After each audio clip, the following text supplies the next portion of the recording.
Do we have any individuals from Somalia in the group? Please raise your hand. I mean, it's considered about the worst country in the world, right? They have no military, they have no parliament, they have nothing, they have no police. They police themselves, they kill each other all the time.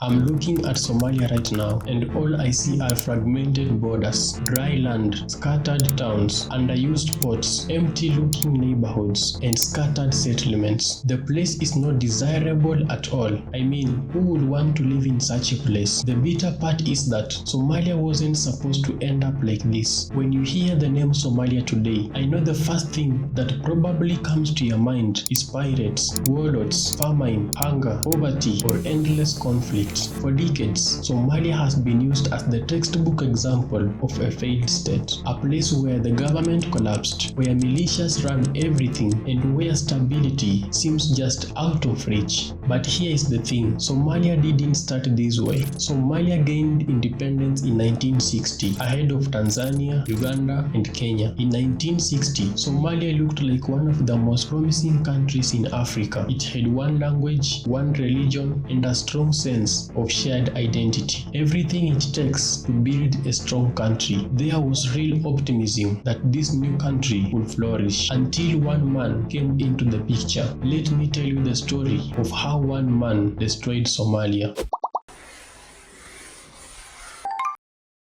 Quick pause. I'm grateful that you took your time to watch this video. I don't take it lightly because you could be watching someone else's video right now. Just one favor, kindly subscribe and like this video right this moment. It will help YouTube to share this video to many other people who appreciate this kind of content. Thank you for doing that. And now, let's get into the story. Before 1960, Somalia is divided into two territories. The first one is British Somaliland, which has been under the British rule since 1884. The other territory is Italian Somaliland, under the Italians since 1889. These two territories never worked together until 1960. On June 26, 1960, British Somaliland gains its independence from the British rule. Exactly 5 days later, Italian Somaliland also gains its independence from the Italians. These two territories, instead of going separate ways, they decide to merge into one huge landmass, which is today's Somalia. The merger between these two territories initially looks like it might actually work for various reasons. Unlike many African states, Somalia has something rare. Most people share the same language, the same religion, and a deep cultural connection. The Somalis have the same language and shared culture, despite having lived under different governments. This gives Somalia a level of unity that many African countries at the time would only dream about. Everyone at this point sees Somalia as one of the great hopes in Africa, a place where democracy might actually take root, and it kind of does. There are elections, political parties, and parliamentary debates. Somalia even has peaceful transfers of power. For a young post-colonial country in the middle of the Cold War, that's pretty impressive. But building a country from scratch can be messy sometimes. The new government is trying to merge two completely different colonial systems, two legal codes, two bureaucracies, even two different currencies at the same time. Besides, there is a vast underestimation of the problems involved in building a modern state overnight. However, despite the challenges, the dream feels real. The blue flag goes up. The 5-pointed star represents the Somali people across the region, a symbol of unity, a promise that this new country will hold together. For now, Somalia looks less like a future failed state and more like a bold experiment. An experiment that, at this moment in the story, hasn't failed yet. Now, at this point, allow me to introduce this guy. His name is General Siad Barre. I want us to talk about him because he plays a huge role in what is about to happen to Somalia. Somalia enters the final months of 1969 under an uneasy calm. Democratic politics have been messy, with clan-based rivalries and corruption weakening confidence in civilian rule. Then on October 15, 1969, everything changes. President Ali Shamaki is on his way to the northern town of Las Anod. This journey is cut short as Shamaki is assassinated by one of his own bodyguards. During an official visit to the northern town of Las Anod, President Shamaki was shot dead by his bodyguard. The news came as a shock to the Somali people, who were unaccustomed to political instability.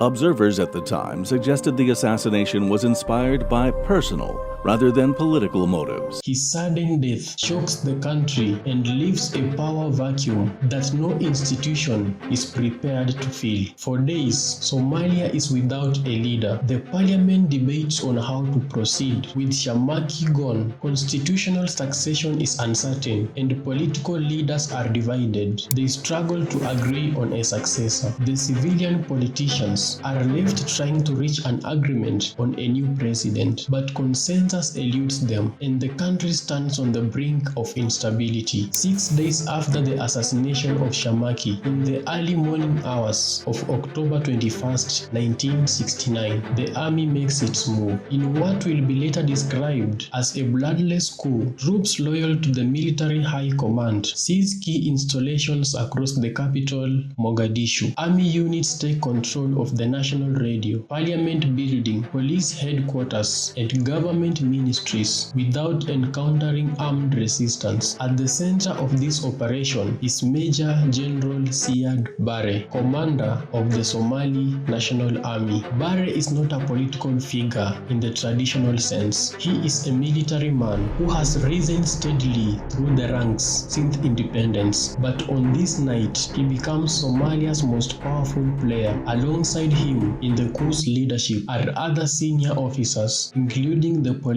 chief and fellow commanders. Together, they form a new governing body called the Revolutionary Council. In a broadcast shortly after the takeover, the new military leadership frames the seizure of power as necessary. They claim they intend to respect all treaties and agreements made with friendly countries, maintain a policy of non-alignment, self-determination, and provide help and support to all freedom fighters. Within hours, the old order is dismantled. The constitution is suspended. Parliament and the Supreme Court are dissolved. Political parties are banned. Somalia's democratic experiment, fragile and flawed, ends abruptly. Siad Barre becomes the head of the new regime. The country, in a single night, shifts from civilian rule to military control. This is what I call the beginning of the end. The beginning of Barre's rule and the end of Somalia's dream. Barre rises to power not through elections or popular mandate, but through a decisive action at the moment of national crisis. And as the world watches, Somalia's future is slowly being altered because what Barre does with that power is about to shock you.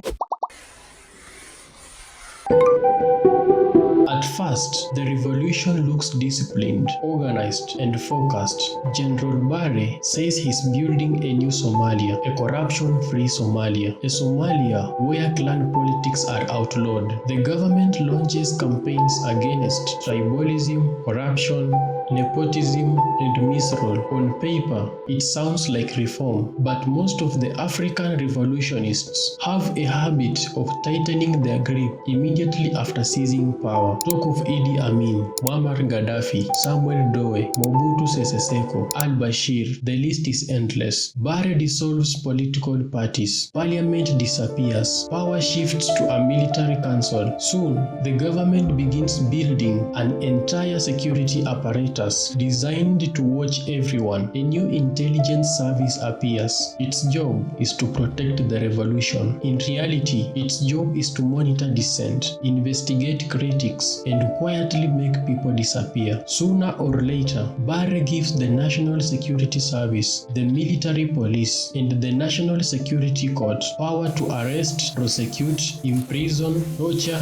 and execute any dissidents. And this is where the tone of the country country begins to change. Criticizing the government becomes dangerous. In some places, even small gatherings are restricted. More than 2 people conversing in public soon becomes illegal. Rather than providing protection for its citizens, the state becomes a tool of repression. Barre's regime becomes obsessed with control. By the 1980s, human rights organizations say Somalia is no longer just authoritarian, it's violent. Barre's government relies on political imprisonment, torture, and execution to silence dissent. Entire communities start feeling the pressure. Security forces target suspected opponents and clans believed to support rebel groups. In northern Somalia, government forces launch brutal counter-insurgency campaigns. There is indiscriminate aerial bombardment of cities. Barre carries out widespread killings on civilians, destruction of crops, cattle, and food storage facilities, poisoning of wells, and jailing of critics. Barre's Iron Fist forces over 450,000 Somalis to flee to neighboring countries like Ethiopia, Djibouti, and Kenya, while over 600,000 people are internally displaced. But still, the government insists it's fighting insurgents, but civilians are caught in the middle. Barre becomes increasingly suspicious. Rumors of coups organizing to overthrow him spread fast across the country. Enemies seem to be everywhere. Barre's government, which claimed it will end clan politics, slowly starts using them to survive. By now, Somalia is no longer the hopeful democracy of the 1960s. It's a state built on fear, and this fear finally leads to civil war and rebellion.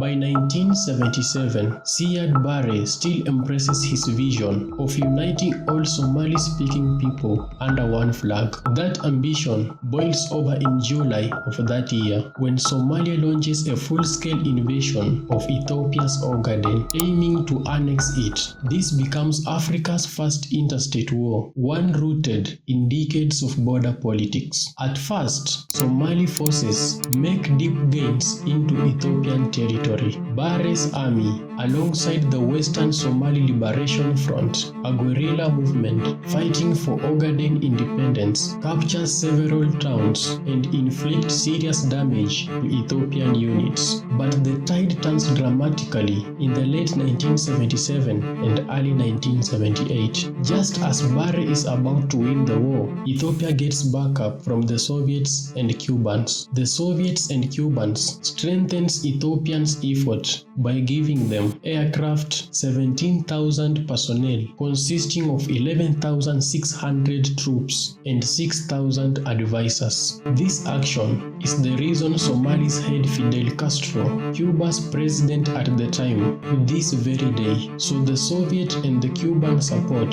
bolsters Ethiopia's military, shifting the balance. They help Ethiopians recover much of the territory and force Somali units to retreat. Somalia loses the Ogaden War. After the defeat in 1978, some officers, angered by the handling of the Ogaden War, attempt to remove Barre from the office. Apart from that, Somalia's defeat in the war causes an influx of Ethiopian refugees into Somalia, reaching over 1.3 million people. This influx of refugees overwhelms Somalia's economy and puts excessive pressure on the country's scarce resources. The consequences of the Ogaden War rippled outward. Within Somalia, opposition movements begin to crystallize. Former military officers and dissidents coalesce into organized fronts. Groups like the Somali Salvation Democratic Front and the Somali National Movement begin forming guerrilla wings that will later wage sustained insurgencies against Barre's regime. As the 1980s progress, these movements seize on a government weakened by military defeat and economic strain. Barre's hold on the state loosens. Local grievances, once marginalized, now feed into organized rebellion. By 1988, opposition fighters begin to attack government and military posts, prompting the first Somali civil war that will stretch until 1991. The defeat in the Ogaden War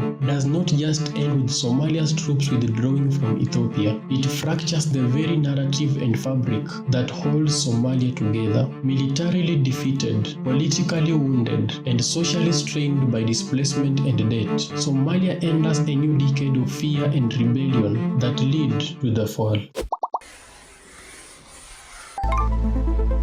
Somalia's collapse after the fall of Siad Barre is not a clean chapter in history. It's a long, brutal unraveling. The story begins in early 1991 when Barre's rule finally snaps under the weight of civil war. Siad Barre is finally overthrown by rebels. Barre is forced to flee the capital just 15 minutes before the rebels and the masses storm and take over the presidential palace. This is January 28, 1991. His first stop is in Nairobi. However, due to intense protests and hostility from Somali opposition groups, he cannot stay in Kenya. So he soon relocates to Nigeria, where he breathes his last on January 2nd, 1995. Now let's go back to Somalia in 1991. Just after Barre is overthrown, everything that could go wrong finally goes wrong. With the central government gone and no functioning national army, Somalia fractures instantly into clan militia territories. Those clans who think they are the most powerful try to marginalize all other clans. This vicious tribal system is incompatible with running a modern nation state. The collapse of the Somali state creates a vacuum of legitimate institutions, and Somalia becomes a failed state. The vacuum is quickly filled by warlords and militias, competing groups that endlessly fight one another for control. In southern and central regions, violent competition for power replaces any sense of law or order. In Mogadishu,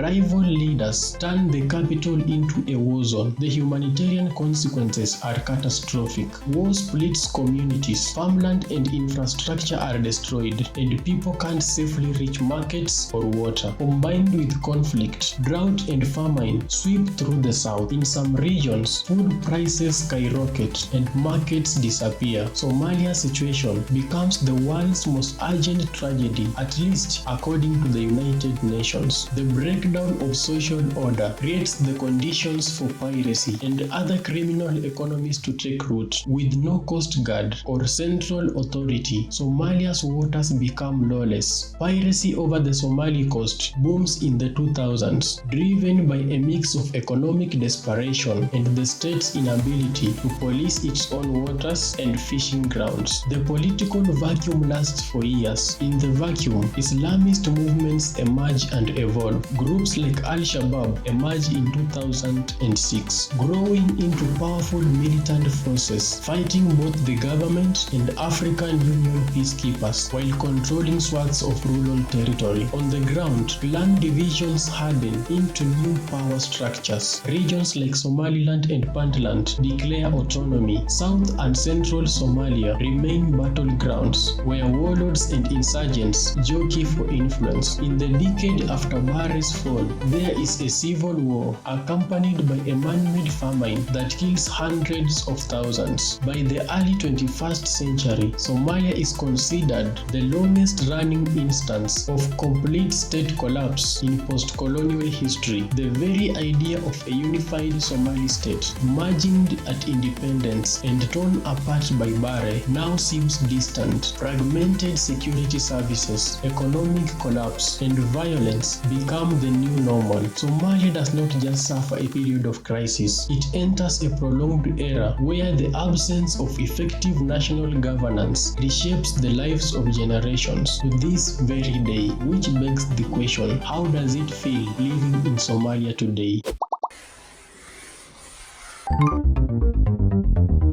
I feel so bad looking at Somalia today. I think about what it once was, a country full of hope, a place where people shared one language, one culture, and one dream that somehow felt possible. And then I think about what it became: broken cities, famine, militias controlling neighborhoods, the ocean no longer safe for fishing, but a place for pirates. It's a story that is hard to watch, even from afar. And yet, amid all that, people are still here. Somalia. Families rebuild markets, kids play in streets, scared of war, and communities try to carve out spaces of normalcy. There is resilience in ways that don't make headlines, and it makes one wonder, how do you hold a nation together when the very foundations have been pulled out from under it? I can't stop thinking about Barre, about his choices that toppled a young country, but I also can't stop thinking about the ordinary Somalis who have been here all this time through decades of violence and yet refused to disappear. That's what I see in Somalia today. What about you? When you look at a country like Somalia, do you see just the failure, or do you see the people still fighting to write the next chapter? What do you think this story teaches us about power, political ambition, and civil war? If you have watched this video to the end, I'm sure you liked it. Kindly subscribe. It will really put a smile on my face and encourage me to keep creating quality videos. Thank you, and see you in the next video.